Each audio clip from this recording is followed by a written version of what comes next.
걱정하지 말아요. 걱정하지 마. 지금 곧 이재명이 대통령이 될 텐데 그러면은 당신이 오너 있는 쌍방울 대기업 됩니다. 대기업 이렇게.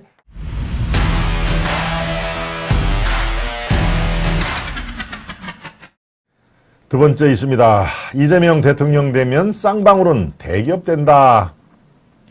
이재명 대통령 되면 쌍방울은 대기업 된다. 여러분 아마 이 말 자체에서 누가 한 건지 여러분 나오지요? 네. 자, 이 얘기 이화영이 이재명 지사 때 평화부지사를 했던 이화영이 한 얘기입니다. 예, 바로 김성태가 고민을 하자. 야, 이거 1억 달러면 우리 돈으로 가볍게 1250억 달러, 1250억 원 정도로 되는 것이죠. 예, 우리 돈으로 계산을 하면은 그렇다는 의미죠. 달러당 1250원 정도로 되니까요. 예, 야, 돈을 지금 주저주저 하니까 이화영이 이렇게 얘기를 한 것입니다. 걱정하지 말아요. 걱정하지 마. 지금 곧 이재명이 대통령이 될 텐데 그러면은 당신이 오너 있는 쌍방울 대기업 됩니다. 대기업 이렇게 이 이재명과 김성태의 관계를 굉장히 긍정적으로 부추기는 그런 상황인 것이죠. 그러니까 지금 이 진술은 상당히 중요합니다. 이 진술이 검찰 측에서 3일 전에 확보한 내용인데요. 바로 김성태가 이제 이 정도까지 얘기를 한 것입니다. 내가 그때 대북 송금에 대해서 주저주저 했는데 이화영이 이런 얘기까지 하더라 하는 얘기. 네.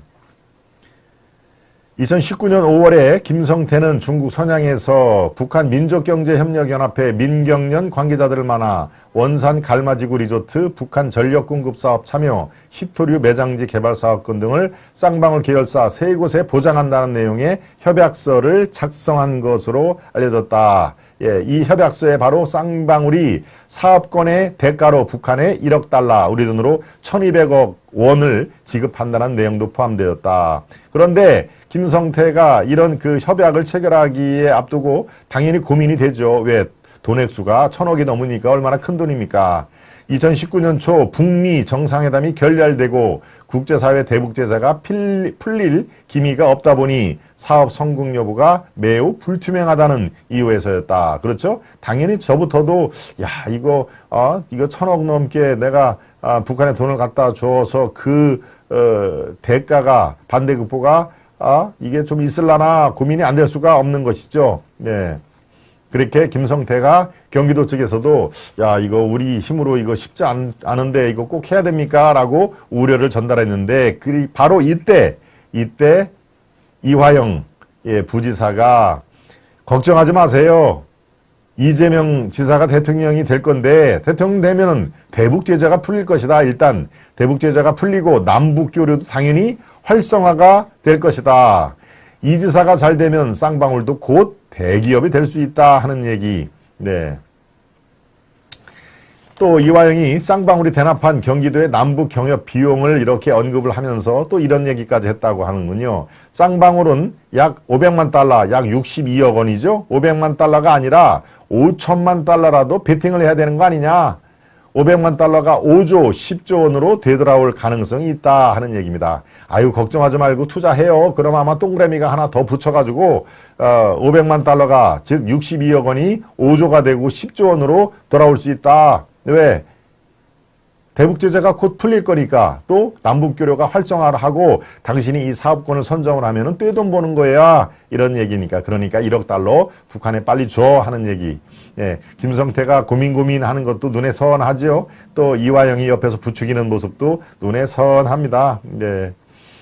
예, 이렇게 해서 결과적으로 이 김성태는 북한에 3차례, 4차례에 걸쳐가지고 송금을 하게 된 것이죠. 그중에 300만 달러는 이재명의 방북을 위해서 저쪽에서 돈을 달라고 하니까 돈을 또 추가로 댔는데 돈을 안 준 상태에서 중국에서 만났는데 예, 그런 얘기를 했다는 얘기를 금요일에 제가 말씀드린 무슨 낯짝으로 여기까지 왔느냐라고 이화영을 아주 쫑크를 줬다는 거 아닙니까?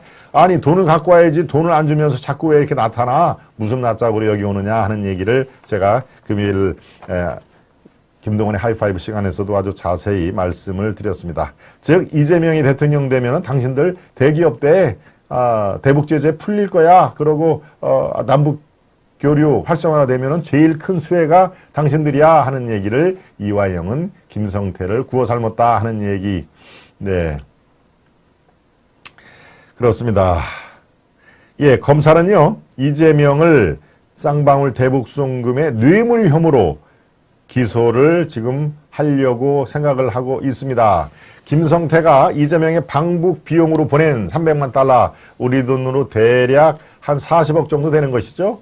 예, 환차를 계산하면 40억 정도 될 텐데 이것을 바로 직접 뇌물 혐의 적용으로 보고 있다. 그러니까 두 가지입니다. 사업비 500만 달러는 제3자 뇌물, 그리고 300만 달러는 요거는 이재명의 방북 비용으로 낸 것이니까 이재명한테 직접 뇌물을 준 거로 생각한다. 왜? 이재명이 방북을 위한 돈의 성격이니까 이재명이 이 돈을 받고 북한으로 보낼 그걸 가능성을 생각을 하면 이것은 제3자 우회가 아니라 바로 이재명에게 뇌물을 준 것이다 하는 얘기입니다. 그러니까 300만 달러는 직접 뇌물죄, 그 앞서 전한 500만 달러 사업비는 제3자 뇌물죄로 투 트랙으로 기소를 할 예정이다 하는 얘기입니다. 뭐 뇌물죄든 제3자 뇌물죄든 이재명은 이 어떤 형식으로든지 빼도 박도 못하는 상황이 된 것이죠. 물론 뇌물죄가 제3자 뇌물죄에 비해서 더 큰 죄목으로 다스릴 수가 있는 상황인데 바로 이재명한테 직접 돈을 주고 이재명이 북한으로 나를 초청해달라 하는 그런 목적이기 때문에 이거는 제3자 뇌물죄를 적용할 필요도 없이 가장 확실한 뇌물죄로 적용을 할 것이다 라는 것이 바로 서초동 검찰 측에서 취재 내용입니다.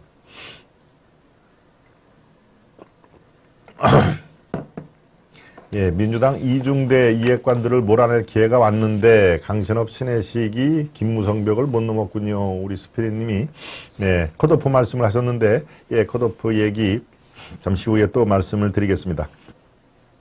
그래서 이재명이 대통령이 되면 쌍방울은 곧 대기업이 될 건데 뭐를 베팅을 못해.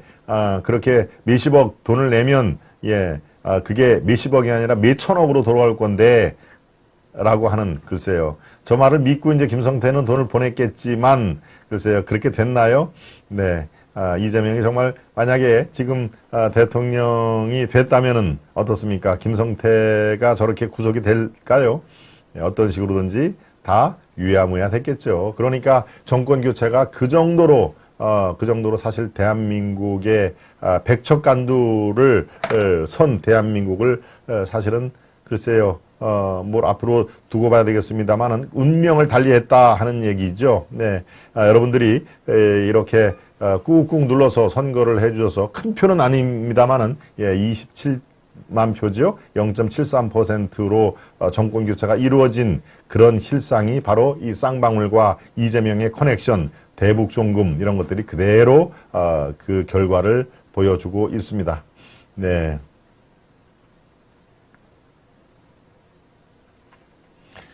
네, 진성우 정규제의 실패가 중요한 교훈인데 전혀 고려를 안 하고 들이받아 버림. 인생은 미루님. 네, 진성우 그 유튜브죠. 정규제도 마찬가지로 그 실패. 정규제는 부산시장을 나가서 1% 득표로 실패를 했고요. 또 뭡니까? 아까 얘기한 진성우 그 TV를 운영하는 진성우 후보는 지난 총선 때 부산의 동래구일 걸로 제가 기억을 합니다. 거기에 출마를 했다가 어떻습니까? 뭐 무소속으로 출마를 했죠. 결국 공천을 못 받아서 무소속으로 출마를 했는데 뭐 무소속 출마하니까 결과는 뭐 뻔하지 않습니까? 본인이 생각한 것보다도 10분의 1, 50분의 1도 표가 안 나와가지고 상당히 고민을 하는 흔적이 있습니다. 뭐 제가 개인적으로 잘 아니까요. 네.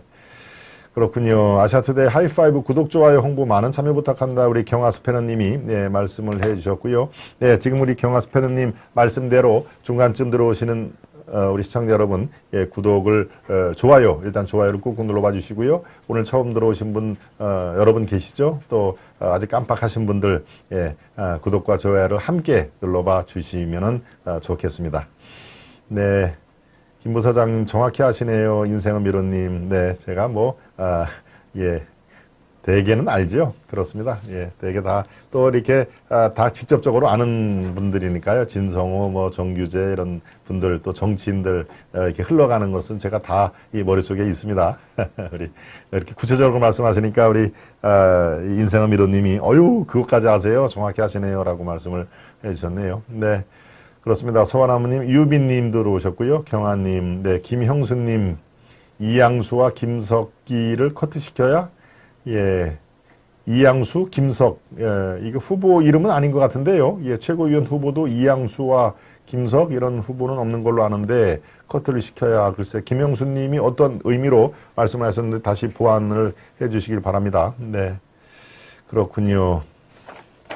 네, 김영수님, 경희님, 소리뜰님, 과이불개님 활발하게 메시지를 남겨주고 계십니다. 네, 두 번째 이슈 여기까지 살펴봤고요. 세 번째 이슈로 가기 전에 만평을 보겠습니다. 만평 보십시오. 만평입니다. 격추라고 써있네요. 격추. 미국 영공을 어슬렁어슬렁 거리고 있는 중국의 정찰 풍선 왼쪽이고요. 오른쪽에는 격추위기 윤심 영공 어슬렁, 예, 철수 정치풍선, 요것을 두 개를 이렇게 비교를 했군요. 네, 하나는 김정은의, 중국의 정찰풍선, 김정은의 시진핑 이 그림의 주인공이군요. 중국의 정찰풍선이 미국 영공을 어슬렁어슬렁 하다가, 이렇게 공격을 받는 모습인데, 예, 중요한 건 오른쪽이죠. 지금 우리가 하는 주제가, 이것인데, 안철수의 정치풍선이 윤심 영공을 어슬렁어슬렁, 거리다가, 이 화살촉을 맞는 모습, 이해군요. 예, 윤심 영공, 사실은 나와 윤석열 대통령 가깝다. 그래서 윤안 연대라는 얘기를 해서 경로를 불러일으켰는데, 그 영공을 어슬렁어슬렁 거리는 철수의 정치풍선에 공격이 집중되고 있다. 예, 아까 이슈 안에서 설명한 거와, 여러분들 이해를 종합적으로 해 보실 수가 있는 그런, 만평입니다. 예, 두 번째 만평까지 보겠습니다. 두 번째 만평 어떤가요? 우린 내년 총선이 더 걱정이다. 우린 당장 생존이 걱정이다. 예, 국민들은 저렇게 지금, 아주 하루하루 상당히 힘든 나날을 보내고 있는데 같은 걱정과 다른 차원이다. 우린 당장 내년, 하루하루가 생존의 걱정이다라고 하는 우리 유권자들, 국민들의 저런 그 눈물을 흘리는 그런 그 만평이죠. 그런데 우린 내년 총선이 더 걱정이다 하는 여의도 정치와 괴리가 있다 하는 얘기입니다. 그래서 민생은 사라졌다. 전당대회도 민생이란 두 글자는 보이지가 않고, 더더군다나 민주당에서 토요일 날 했던 거리투쟁 이런 것도 사실은 마이크를 들고 민생이 먼저다라고 얘기는 합니다만은 사실 그 거리투쟁 자체가 민생과는 거리가 꽤 멀었다. 오직 이재명 구하기, 이재명을 탄압받는 야당 대표로 만들기 위한 거리투쟁이었다라고 하는, 그런 평가가 나오는 것을 민주당은 명심을 해야 될 필요가 분명히 있겠습니다. 네, 오늘 두 만평을 살펴봤는데요.